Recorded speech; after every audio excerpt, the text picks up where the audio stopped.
искахме да вярваме. Изненадата, която щем или не щем предсказахме с теб, Камелия, вече е факт. След 2 минути можем да кажем факт. Факт теоретично до завършването на Украйна, последния отбор. На втора позиция Италия, на трета Беларус. Последни украинките.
Много минимален риск, за съжаление.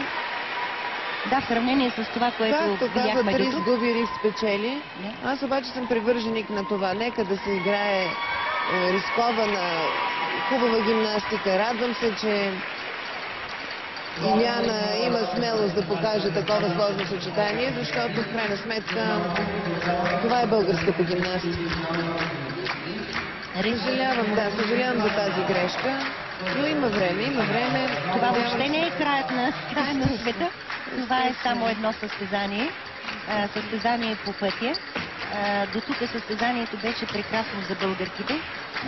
2 златни медала и 1 четвърто място до тук. Под въпрос. Ще потвърдим това, след като видим оценката на Украйна.